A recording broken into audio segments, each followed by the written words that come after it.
कक्षा 7वीं, विषय हिंदी। कविता 2, फूल और कांटे। बच्चों, आज हम फूल और कांटे कविता पढ़ेंगे। इस कविता के कवि हैं अयोध्या सिंह उपाध्याय हरिऔध।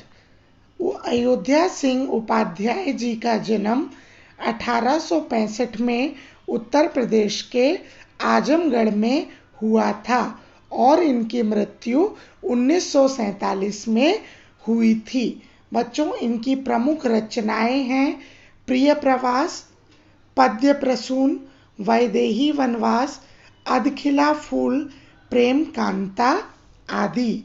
तो चलिए बच्चों, पहले मैं आपको इस कविता को पढ़कर सुनाती हूँ।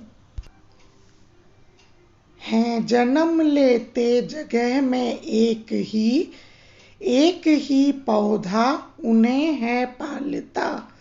रात में उन पर चमकता चांद भी एक ही सी चांदनी है डालता। मेह उन पर है बरसता एक सी उन पर हवाएं है वही। पर सदा ही यह दिखाता है हमें ढंग उनके एक से होते नहीं।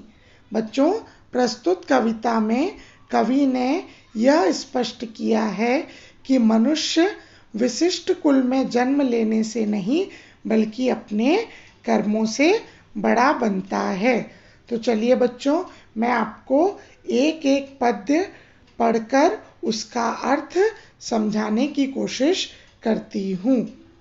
हैं जन्म लेते जगह में एक ही पौधा उन्हें है पालता। रात में उन पर चमकता चांद भी एक ही सी चांदनी है डालता।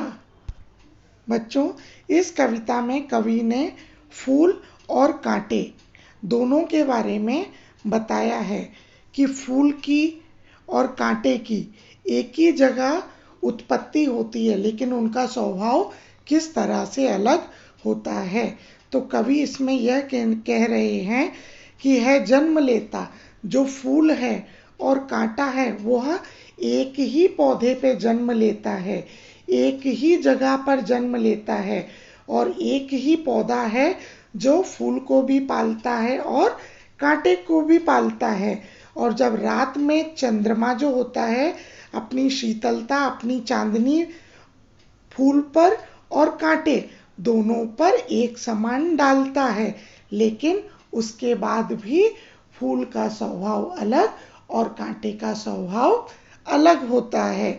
इसका मतलब कि इंसान अपने कर्मों के द्वारा पहचाना जाता है। चलिए दूसरा पद्य पढ़ेंगे। मेह उन पर है बरसता एक सी उन पर हवाएं है वही। पर सदा ही यह दिखाता है हमें ढंग उनके एक से होते नहीं।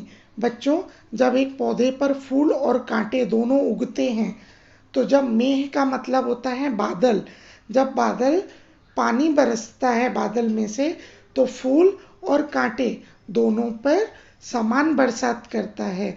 और जब हवा चलती है तो फूल पर और कांटे पर दोनों पर एक सी हवाएं बहती हैं।